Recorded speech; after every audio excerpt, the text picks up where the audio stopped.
जय श्री कृष्णा। अब सुनिए आज की कथा। मार्कंडे जी कहते हैं, यक्षवाकु कुसनाम अरिष्ट धृष्ट नरिष्यंत करुस महाबली सर्याति और प्रसद, ये वैवत्सव मनु के पुत्र थे जो अलग अलग राज्यों के शासक हुए। इन सब की कीर्ति और यश बहुत दूर तक फैला हुआ था और वे सभी शास्त्र विद्या और शस्त्र विद्या में भी पारंगत थे। विद्वानों में श्रेष्ठ मनु ने एक श्रेष्ठ पुत्र प्राप्त करने की इच्छा से मित्रा वरुण नामक यज्ञ किया। उसमें होता के दोष से विपरीत आहुति पड़ने के कारण पुत्र न होकर इला नाम की एक सुंदर कन्या उत्पन्न हो गई। कन्या हुई देखकर मनु ने मित्र और वरुण का स्तवन किया और कहा, हे देववरों, मैंने इस विषय से यज्ञ किया था कि आप दोनों की कृपा से मुझे एक विशिष्ट पुत्र की प्राप्ति हो, लेकिन यज्ञ संपन्न होने पर कन्या का जन्म हुआ। अगर आप दोनों प्रसन्न हैं और मुझे वर देना चाहते हैं तो मेरी यह कन्या आप दोनों की कृपा से अत्यंत बुद्धिमान पुत्र हो जाए। उन देवताओं ने तथास्तु कहा। ऐसा कहते ही वह सुंदर कन्या एक सुंदर पुत्र के रूप में बदल गई। पुत्र का नाम सुद्युम्न था। मनु कुमार सुद्युम्न एक दिन वन में शिकार खेल रहे थे। वहाँ महादेव जी के कोप से उन्हें फिर से स्त्री रूप हो जाना पड़ा। उस समय चंद्रमा के पुत्र बुध ने इला के गर्भ से पुरुरवा नामक चक्रवर्ती पुत्र उत्पन्न किया। पुत्र हो जाने के बाद राजा सुद्युम्न ने अश्वमेघ नामक महान यज्ञ करके फिर से पुरुष रूप को प्राप्त कर लिया। सुद्युम्न के 3 पुत्र हुए जो कि उत्कल, विनय और दय के नाम से प्रसिद्ध थे। उन्होंने धर्म में मन लगाकर फिर इस पृथ्वी का पालन किया। राजा सुद्युम्न जब स्त्री के रूप में थे तब उनके गर्भ से पुरुरवा का जन्म हुआ। पुरुरवा बुध के पुत्र थे, इसीलिए उन्हें सुद्युम्न के राज्य का भाग नहीं मिला।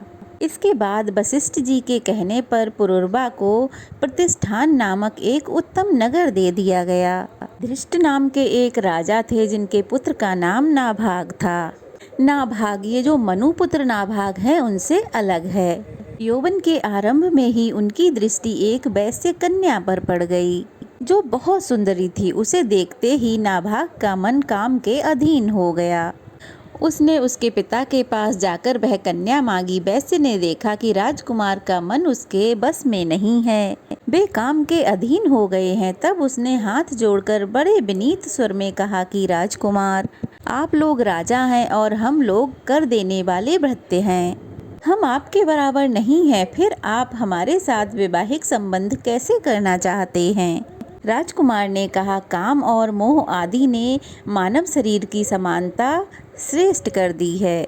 मुझे आपकी कन्या पसंद है, इसलिए मुझे दे दो, नहीं तो मेरा यह शरीर जीवित नहीं रह सकता। वैसे बोला, हम और आप दोनों ही राजा के अधीन हैं।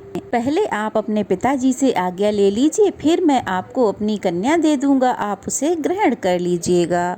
राजकुमार बोला, पुरजनों के अधीन रहने वाले पुरुष को उचित है कि वे सभी कार्य पुरजनों से पूछ के ही करें, किंतु ऐसी बातें पूछना ठीक नहीं है। ऐसी बातें तो उनके सामने मुख से निकालना भी उचित नहीं है। कहाँ काम चर्चा और कहाँ गुरुजनों को सुनाना, यह दोनों बातें ही एक दूसरे से विरुद्ध हैं। लेकिन अगर कोई और काम हो तो उनसे पूछने में कोई हर्ज नहीं है। तब वैसे कहने लगा, ठीक है, आप अपने पिताजी से पूछेंगे तो आपके लिए यह काम चर्चा हो सकती है, किंतु मेरे लिए यह काम चर्चा नहीं है, इसलिए मैं ही पूछूंगा। वैश्य के ऐसा कहने पर राजकुमार चुप हो गए। तब वैश्य ने राजकुमार का जो विचार था वह सब उसके पिता से कह सुनाया। तब राजकुमार के पिता ने ऋचिक आदि श्रेष्ठ ब्राह्मणों और राजकुमार को भी महल में बुलाकर मुनियों से सारा वृतांत कहा और कहा कि इसके लिए जो उचित हो उसके लिए आप आज्ञा दीजिए। ऋषि बोले, राजकुमार, पहले तुम्हारा विवाह किसी मूर्धाभिषिक्त राजा की कन्या से होना चाहिए। इसके बाद यह वैश्य कन्या भी तुम्हारी पत्नी हो सकती है। ऐसा करने से कोई दोष नहीं होगा, नहीं तो पहले ही वैश्य कन्या का अपहरण करने पर तुम्हारी उत्कृष्ट जाति चली जाएगी। मार्कंडे जी कहते हैं, यह सुनकर उस राजकुमार ने उन मुनियों के वचनों की अवहेलना कर दी, यानी अनसुना कर दिया और घर से निकलकर हाथ में तलवार लेकर कहने लगा, मैंने राक्षस विवाह के अनुसार इस कन्या का अपहरण किया है। जिसमें सामर्थ्य हो वह इसे बचा ले और मेरा हाथ छुड़ा ले। वैश्य ने जब उस राजकुमार के चंगुल में पड़ी अपनी कन्या को देखा तो त्राहि त्राहि कह के उसके पिता के पास गया। तब राजकुमार के पिता ने क्रोधित होकर एक बहुत बड़ी सेना को आज्ञा दी कि दुष्ट नाभाग धर्म को कलंकित कर रहा है, इसलिए उसे मार डालो। राजा की आज्ञा पाकर सेना ने राजकुमार के साथ युद्ध करना आरंभ कर दिया। नाभाग अस्त्रों का ज्ञाता था, उसने अपने बहुत सारे अस्त्र शस्त्रों से बहुत सारे सैनिकों को मार गिराया। सैनिकों के मारे जाने का समाचार सुनकर राजा अपने कुछ सैनिकों को साथ लेकर खुद ही युद्ध मैदान में आ गए। पिता का अपने पुत्र के साथ भयंकर युद्ध हुआ, उसमें अस्त्र शस्त्रों की मार से राजकुमार की अपेक्षा उनके पिता ही बढ़ चढ़कर सिद्ध हुए। इसी समय आकाश से अचानक ही परिव्राट मुनि उतर पड़े और राजा से इस प्रकार बोले, महाभाग अपने पुत्र के साथ युद्ध करना बंद कर दीजिए, वह अपने धर्म से भ्रष्ट हो गया है। पुरुष अपने वर्ण की कन्या के साथ विवाह ना करके जिस जिस हीन जाति की कन्या से विवाह करता है उसी उसी के वर्ण का वह भी हो जाता है। इसीलिए आपका यह मंदबुद्धि पुत्र वैश्य हो गया है, इसका क्षत्रिय के साथ युद्ध करने का अधिकार नहीं रह गया, इसलिए अब आप युद्ध करने से निवृत्त हो जाइए। तब राजा अपने पुत्र के साथ युद्ध करने से रुक गए। उसने भी वैश्य कन्या के साथ विवाह कर लिया। वैश्यत्व को प्राप्त होने के बाद उसने राजा के पास जाकर पूछा, राजन अब मेरा जो कर्तव्य है उसके लिए आज्ञा दीजिए। तब राजा कहने लगे, वायव्य नामक तपस्वी न्याय के लिए नियुक्त हैं, वे तुम्हारे करने योग्य जो भी कर्म धर्म के अनुसार बताएं तुम उसी का पालन करो। तब राज्यसभा में रहने वाले वायव्य आदि मुनियों ने नाभाग के लिए पशुपालन, कृषि तथा वाणिज्य आदि यही कर्म बताए। राजा की आज्ञा के अनुसार उसने भी वैसा ही किया। नाभाग के उस वैश्य कन्या से एक पुत्र हुआ जिसका नाम भनंदन था। मार्कंडे जी कहते हैं, इस पृथ्वी पर विदुरथ नाम के एक राजा हुए हैं। उनकी कीर्ति बहुत दूर तक फैली हुई थी। उनके दो पुत्र थे, सुनीति और सुमति। एक दिन राजा विदुरथ शिकार खेलने के लिए वन में गए। वहाँ उन्हें एक बहुत बड़ा गड्ढा दिखाई दिया जो पृथ्वी के मुंह की तरह प्रतीत हो रहा था। उसे देखकर राजा ने सोचा, यह भयंकर गड्ढा क्या है, लगता है पाताल तक जाने वाली कोई गुफा है।